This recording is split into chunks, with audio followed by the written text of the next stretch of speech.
¿Te acuerdas? ¿Así está bien? ¿Lo manda? Sí. Ya está, ¿no? Ok. Ok. Así está bien. Ah, está. Listo, ahora sí. Buenas tardes. Después de la brillante exposición del doctor Heiner Guío, creo que debo hacer un resumen que básicamente nosotros los peruanos, los que tenemos ancestría andina, tenemos mucho que aportar todavía a la comunidad científica y a la humanidad y a la medicina en sí, ¿no? Entonces, esta charla va cómo estamos en el Perú para diagnosticar enfermedades raras y oncológicas. Básicamente son las dos ramas que manejo. Esta es la temática que ahora vamos a hablar. Vamos a hablar de genética clínica y genoma en salud. Un poco de discusión. Los que han estado en el congreso del año pasado ya saben cómo más o menos suelo abordar estas temáticas. El concepto de enfermedades raras, que es muy importante, ya que va de acuerdo a la charla. La prevalencia estimada de una enfermedad rara en el Perú. Estudios diagnósticos que actualmente se están ofreciendo en la cartera de servicios de salud. Me voy a focalizar más en el Ministerio de Salud porque es donde he trabajado hasta ahora, en instituciones del MINSA, pero algunas veces he podido tener información de instituciones de salud. Algunos ejemplos clínicos para que podamos ver y vamos a terminar con cómo estamos también en la medicina reproductiva y la genómica, porque todo va de la mano, la genética de enfermedades raras, del cáncer y también la medicina reproductiva. Y cuáles son las problemáticas, retos y oportunidades que puede haber, y un mensaje final de reflexión que me gustaría que lo veamos en conjunto. Muy bien, estas son las instituciones que usualmente me apoyan. Quiero resaltar a Inbiomedic y Predice. Y bueno, entonces, ¿qué es genética? ¿Qué es genómica? La genética clínica o la genética médica son conceptos que vienen del siglo pasado, que básicamente eran cuando una persona veía a un niño con una condición genética per se, por ejemplo, un niño Down, o un niño con neurofibromatosis, o una persona con predisposición al cáncer. Pero genómica ya es un término más grande que está acuñándose desde hace ya 2 décadas, desde que se estableció el proyecto Genoma Humano, que duró de 1991 hasta el 2003, y entonces podemos decir que estamos en la era genómica a partir del siglo XXI. Cuando hablamos de genómica no solo son genes, porque a veces nos confundimos en que solamente tiene que ver con el estudio de todo el ADN, sino que también hablamos de transcriptómica, proteómica, epigenómica, entre otros. Mejor dicho, genómica es igual a ómicas. Entonces, quería recalcar eso porque muchas veces nos preguntan a los que somos especialistas en genética, ¿y qué hace un médico genetista? ¿En dónde trabaja? ¿En dónde puede trabajar? Entonces yo le digo, bueno, mira, actualmente la medicina genética y genómica se desenvuelve en lo siguiente. Podemos trabajar con estudios de grandes datos de información para ver la resistencia que pueden tener los patógenos. Por ejemplo, hace un rato escuché que por qué la tuberculosis puede ser resistente. Puede haber también un factor en el mismo patógeno. Se sabe que hay plásmidos que se intercambian a través de las alcantarillas, por ejemplo, y eso puede hacer que las bacterias sean cada vez más resistentes. También podemos ver enfermedades raras, podemos ver estudios preconcepcionales. Muchas veces en la consulta vienen personas que dicen, he tenido familiares con una enfermedad y quiero saber si mis hijos pueden tener lo mismo. Podemos hacer pruebas prenatales, preinvasivas, para ver si, por ejemplo, una embarazada puede tener un feto con un problema de neoploidía o monogénico. Tamizaje neonatal es vital, eso ya se ha estado desenvolviendo, por lo menos de una manera estable, hace más de 10 años en el país. Y obviamente en oncología y hematología, básicamente hablar de patologías hematológicas u oncológicas, básicamente es hablar de genética, ¿no? Todo es genética y evoluciona demasiado rápido. Otras áreas también como lo que es biobancos, entre otros, etc. Ahora vamos a hablar, como la temática está dirigida hacia enfermedades raras, que es algo que cada vez tiene más sensibilidad en nuestro país y más presupuesto también con FISAL, hay que definir qué es enfermedad rara. Pero miren, en Latinoamérica, ¿cómo se define? Va comparando a Europa. Europa dice, una enfermedad rara es menos de 1 en 2000. Estados Unidos, menos de 1 en 1650. Brasil, ¿qué dice? Menos de 65 en 100.000. Colombia, menos de 2 en 10.000. Argentina, Chile, etcétera, entre otros países más, dicen menos de 5 en 100.000. Inglaterra, ¿qué dice? Que tiene 1 en 17 personas que pueden tener una enfermedad rara, ¿no? Y en Perú, ¿cómo es? Nuestra ley dice que menos de 1 por 100.000 debería tener una enfermedad rara. Primero quisiera tocar que para mí y muchos colegas probablemente en la sala y en otros países, el concepto de enfermedad rara, la denominación no es buena, debería cambiarse por lo menos por una enfermedad poco frecuente, como ya lo están haciendo los países de nuestra región. Y así es lo que dice, ¿no? Nuestra normativa dice que debe ser, básicamente pintan a una enfermedad rara como si fuera lo peor, que básicamente la persona ya no tenga tratamiento y no tenga solución. Y no es así. Este concepto, esta normativa debe cambiar, porque no es así. Una enfermedad rara puede estar en una persona aparentemente sana. Yo conozco colegas médicos, conozco políticos, conozco ejecutivos que tienen una enfermedad rara y que se les descubre porque en algún momento comienza a agravarse la condición, pero no tanto como para interrumpir sus actividades. Entonces, tanto la definición no está clara a nivel internacional y debe mejorar en nuestra legislatura. Porque si mejora, va a mejorar también el listado, ¿no es así?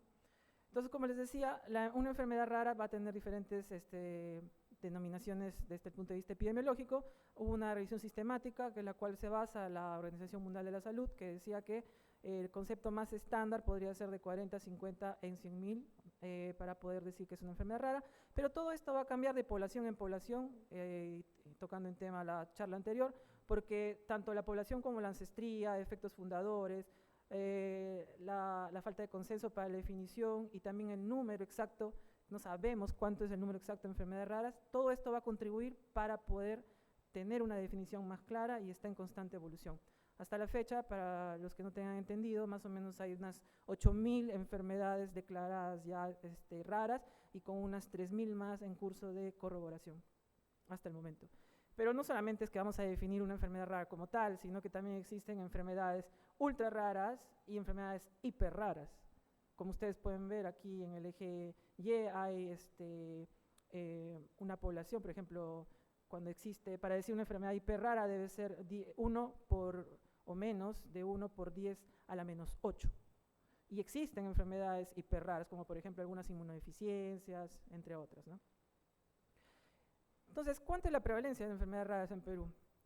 Hace un rato dijimos la definición, ahora vamos a ver cuál es el porcentaje en la población. Se estima que más o menos del 6 al 8% de la población va a tener una enfermedad llamada de esta manera, y calculando los 33 millones de peruanos que tenemos en el territorio, peruanos nativos como los que están aquí migrantes, vamos a tener que aproximadamente de 2 millones a 2,5 millones de personas viviendo en el territorio peruano tendrían una enfermedad rara. Ahora vayamos a cuáles son los diagnósticos para estas condiciones. Las enfermedades raras, el 80-85% van a ser de etiología genómica, no solo genética, genómica, porque a veces vamos a tener alteraciones a nivel de los cromosomas, a nivel de la cromatina, a nivel del ADN y a nivel epigenético, como habían hablado hace un momento. Va a depender mucho de la sospecha clínica para poder hacer un estudio u otro. Y estos son básicamente las herramientas que se usan, como es un cariotipo, puede ser sangre periférica para enfermedades raras, PCRs, por ejemplo, para atrofia medular espinal, puede ser FISH también, por ejemplo, para lesión del 22q11, puede ser microarray, que está cada vez más usándose, Sanger y NGS, secuenciamiento NGS. Pero quisiera tocar, porque es muy importante para enfermedades raras, el tamizaje neonatal. Como les había dicho, ya llevamos más de 10 años haciendo tamizaje neonatal. No es una prueba genética como tal, pero es muy valiosa en el mundo de las ómicas para enfermedades raras, porque nos ayuda a detectar condiciones de alto costo que pueden ser tratables y prevenibles en sus secuelas solo con un estudio rápido apenas nace, ¿no? Entonces, esto ya está bastante estudiado, bastante estandarizado en otras zonas del país, del mundo, y que con solo una muestra de orina podríamos llegar a, como dice su nombre, pesquisar o tamizar, no confirmar, ¿no? En nuestro país existen 3 instituciones que se encargan del tamizaje neonatal. En el sector del Ministerio de Salud, del MINSA, se encarga el Hospital Nacional Materno Docente Infantil, que es el Hospital San Bartolomé, también el Instituto Materno Perinatal, y en salud se encarga básicamente el Rebagliati. Este cuadro en azul nos dice cuáles son los lugares coberturados de nuestro país que están siendo estudiados por el Hospital San Bartolomé, que es tengo más cercanía para preguntar a la doctora Binders, que es la coordinadora. Entonces ella me comenta que hay diferencias incluso entre los lugares que hacen tamizaje para estandarizar cómo van a hacer las cosas. Entonces yo me pregunto, ¿cómo vamos a tener un tamizaje que no esté estandarizado en los 3 lugares? Y por otro, ven que acá hay mucha población que tiene que cubrir el Instituto Materno Perinatal. Yo me pregunto, hasta la fecha, ¿cuáles son las publicaciones de las instituciones que hacen tamizaje neonatal? Es mi gran pregunta, porque una cápite esencial para lo que es un programa de tamizaje es que tú puedas reevaluarlo, y la única manera como lo puedes reevaluar es con publicaciones. Publicaciones revisadas por pares. Esta es una publicación que hicimos a manera de un ejercicio cuando éramos residentes, algunos compañeros, y dijimos, en el 2017, ¿cómo estamos con las pruebas de genómica médica, de genética y genómica médica? Y solamente les quiero decir que ahora que está de moda el secuenciamiento masivo paralelo, también llamado de siguiente generación, ya no deberíamos llamarle de siguiente generación porque ya viene otra. Entonces, prácticamente ninguna institución pública hacía este secuenciamiento. Ninguna, en el 2017. 7 años después, eso ha cambiado, porque sí, ahora sí existen algunas instituciones, pero no para todo, lastimosamente. No alcanza quizás el presupuesto o tal vez las capacidades. El Instituto de Neoplásicas, por ejemplo, utiliza el NGS para lo que es perfiles de susceptibilidad al cáncer, un panel pequeño para poder detectar. El Instituto Nacional del Niño de Breña utiliza, sí, una herramienta que se llama Exoma, que es bastante potente, y cada vez lo está haciendo con más frecuencia, ¿no? Y el Instituto Nacional del Niño de San Borja, que también hace estudios con paneles, y es el único instituto en el Perú que está haciendo la genómica del cáncer lo más completa para lo que tenemos en Perú, ¿no? Y el Hospital Nacional San Bartolomé no lo hace, pero se ha logrado poder tercerizar de una manera cada vez más frecuente, y eso permite hacer cada vez más diagnósticos más rápidos, ¿no? También quería decir que aquí estamos señalando algunos lugares que hacen tamizaje y solamente son las 3 instituciones. Quiero recalcar que he preguntado a varias personas, patólogos, jefes de instituciones grandes del país, para que me puedan informar qué hacen de biología molecular o de genómica, y otra cosa que he encontrado es que no dicen lo que hacen. Entonces, por favor, yo quisiera pedirles a los jefes o las personas que conozcan a los jefes de las instituciones grandes que si pueden, se puedan contactar conmigo, porque esta es otra publicación que está en curso y que va a ser publicada en el Acta Médica Peruana. También con el doctor Heiner Guío y otros doctores clínicos y también investigadores del país, hicimos esta publicación para no solamente hablar de cómo estamos en la parte clínica, sino también en la parte de investigación hace unos años, y obviamente también estábamos progresando. Teníamos poco número de enfermedades raras diagnosticadas porque no teníamos todavía el acceso tan frecuente a exomas u otras tecnologías como el microarray. Recién el microarray estaba posicionándose en el niño de Breña. Y gracias al posicionamiento y a la continuidad del microarray en el sector salud, tuvimos un paciente que llegó al niño de San Borja, pero también gracias a la colaboración de los estudios del niño de Breña, se pudo hacer el diagnóstico.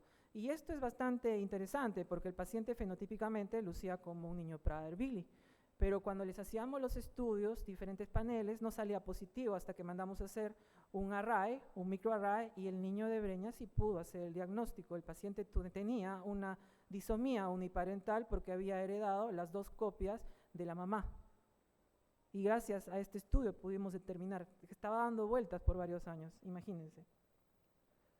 Este es otro estudio, por ejemplo, este es del San Bartolomé. Teníamos un niño con crisis epiléptica, viene a nosotros, era refractario al tratamiento, y vimos que el niño tenía unos túbares en el cerebro y viene con la hermana, y la hermana tenía unas lesiones en piel. Le dijimos, ¿podemos revisarte? La revisamos y atrás tenía le llaman parche de naranja, ¿no? Y esto es característico y criterio patognomónico para esclerosis tuberosa, ¿no? Le hicimos la prueba al niño y también a la hermana, los dos tenían. Al niño se le tiene que tratar por la epilepsia con una terapia dirigida, y a la hermana hemos comenzado a tratarla y a manejarla como predisposición al cáncer, porque este gen también da predisposición al cáncer. Y también me acuerdo de un caso, cuando estaba iniciándose los paneles en el niño de San Borja, como viene una oncóloga y me dice, Julio, tengo una pregunta. Hay un niño que le ha sido operado de un papiloma atípico de plexo coroideo, como ustedes pueden ver aquí. Entonces, ¿qué puede ser?, me preguntan. Y yo le digo, ok, hazle su prueba genética, porque puede ser portador de una variante patogénica en el gen TP53 del Li-Fraumeni. Mientras salía el estudio, que demoraba, lastimosamente, ustedes saben, en el sector salud peruano demoran implementar las cosas, se le estaba detectando paralelamente un tumor adrenal, pero no se detectó así como una masa, sino que comenzó a hacer acné que no resolvía. Entonces, cuando el endocrinólogo pediatra mandó los estudios, detectó que tenía muy elevadas las hormonas sugestivas de un tumor adrenal y confirmó eso. Este paciente tiene 2 tumores patognomónicos para pensar en Li-Fraumeni, y dicho y hecho, la prueba genética lo confirmó así, pero no tenían antecedentes los padres. Es más, les hicimos a los padres el estudio y es una mutación de novo, como ustedes pueden ver aquí, en la posición solamente lo tenía el paciente, pero no los padres, y el paciente vendría a ser el probando que está con la flechita, ¿no?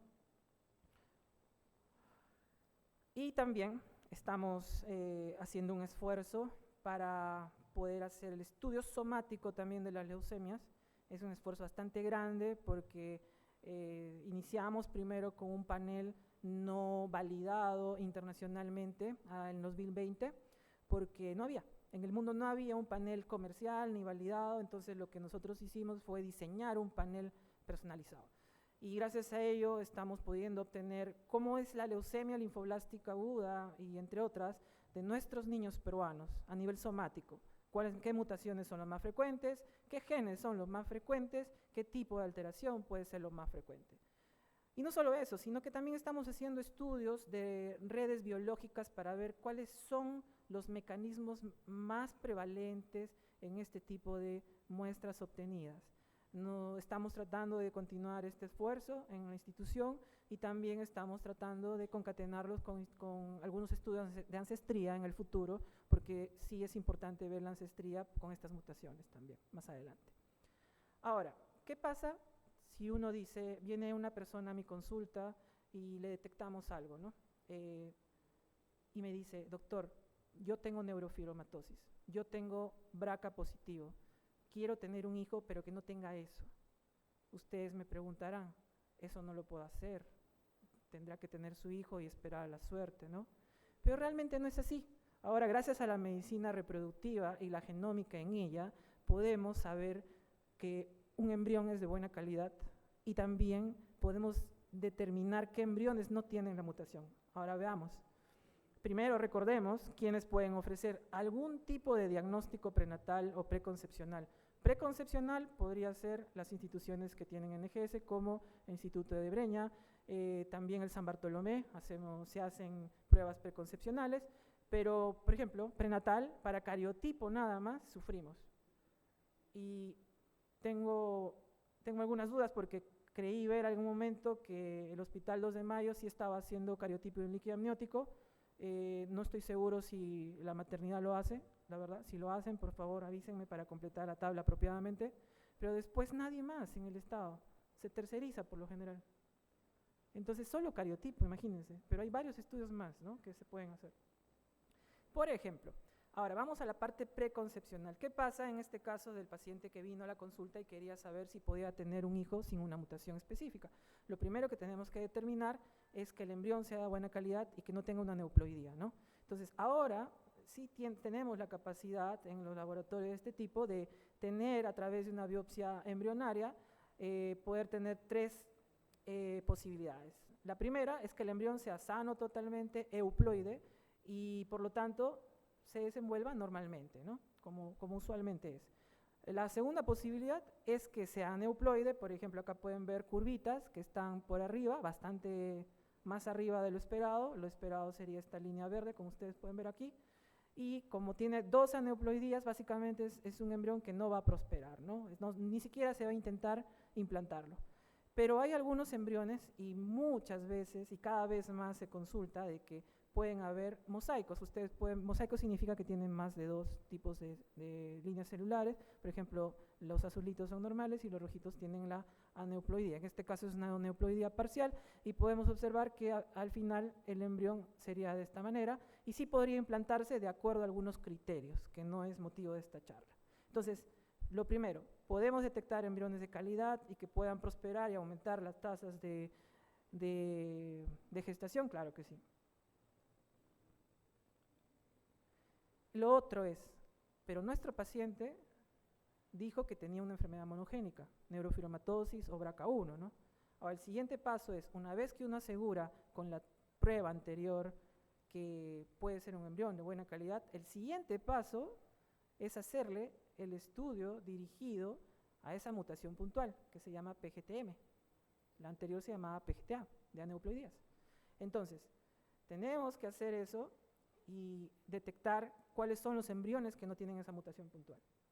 Entonces, básicamente se va a hacer una fertilización y luego vamos a seleccionar los embriones y vamos a hacer los estudios de mutación puntual. Habrán algunos que tengan la condición monogénica, algunos que no sabremos, algunos que sean portadores y algunos normales. Y luego con la conversación con los padres se va a tomar una decisión de que dependiendo también de otros parámetros como el PGTA, cuál es el que se va a implantar, ¿no? Lo mejor sería que sea un embrión euploide y que sea sin la mutación puntual, ¿no?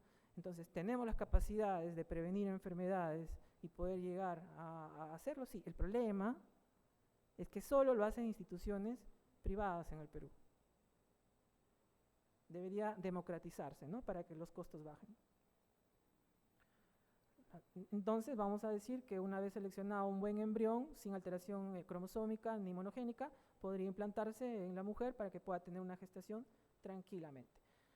Entonces, como ustedes han visto, la genética está en muchas cosas, la genómica, la genética está en muchas áreas de la medicina y pues la verdad es que nuestro país está mirando a otro lado, disculpen que lo diga, pero está mirando a otro lado tanto en políticas como en educación, como en agrupación entre nosotros como colegas, porque creo que deberíamos agruparnos. El solo hecho de haber hecho preguntas a instituciones y que no me respondan qué es lo que hacen, ya dice bastante, creo yo.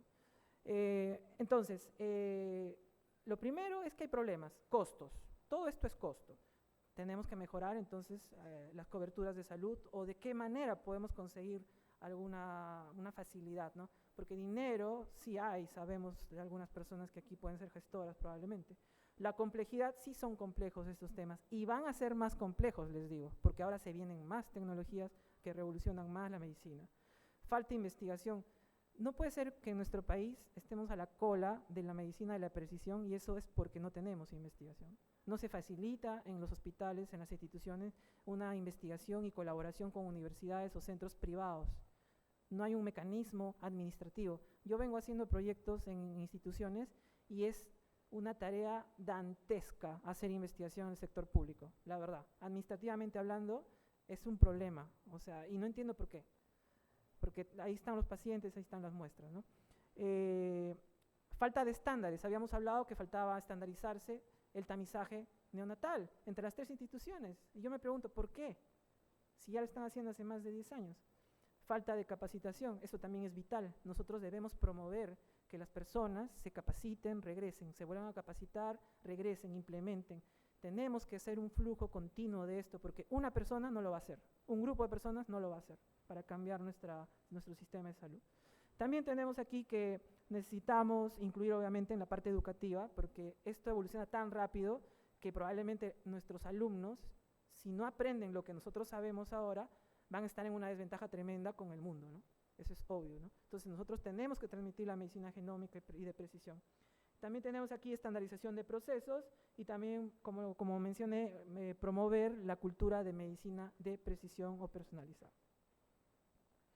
Algunos otros problemas más, como por ejemplo la falta de laboratorios que sean apropiadamente equipados y que cumplan los criterios de calidad, estoy hablando del sector público, la mejora del marco legal, que también es necesario, la falta de facilidad administrativa, como les había mencionado, para la parte de investigación intrahospitalaria y también con otras instituciones, y algunas soluciones que puedan hacer es mejorar apropiadamente la infraestructura, crear plaza de bioinformático. Por ejemplo, no existen plazas netas de bioinformático y ya están haciendo estudios de NGS en las instituciones, como ustedes han visto. O sea, no es congruente, ¿no? ¿Cómo puedes hacer algo si no tienes una plaza de alguien con esas capacidades? Mejorar el marco legal, como les había dicho, que no es tan difícil, creo yo, pero desde el punto político quizás, y la investigación intrahospitalaria es cada vez más necesario porque ahora viene, tú tienes una mutación, le das a través de un ensayo clínico de una enfermedad rara, necesitas el diagnóstico primero. Si no tienes diagnóstico no puedes. Y los laboratorios de fuera te piden a alguien que haga diagnóstico en casa. Entonces, es como que nosotros mismos nos cerramos, ¿no? Y básicamente les traigo este último slide porque está bien que hagamos un buen diagnóstico y que luchemos por hacer un buen diagnóstico, pero también hay que hablar con nuestros colegas que dan tratamiento, porque esta es una noticia que ha salido este año y para nosotros que hacemos genómica del cáncer y sobre todo de niños con leucemia, es una noticia que la verdad a mí me ha avergonzado mucho. ¿Cómo puede ser posible que nuestros niños, nuestros pacientes con leucemia básicamente, por falta de médula, de donantes compatibles, porque hasta donde yo sé no tenemos un banco nacional de médula, de nada nos sirve hacer un buen diagnóstico si no vamos a completar el círculo haciendo un buen tratamiento, ¿no creen? Entonces, todo va de la mano, hacemos un buen diagnóstico, pero también proponemos medidas terapéuticas apropiadas, porque si no, la verdad, no sé por qué vamos a hacer un diagnóstico de precisión. El diagnóstico de precisión sirve para manejar apropiadamente un paciente, ¿no? Y básicamente será toda la charla. Muchas gracias.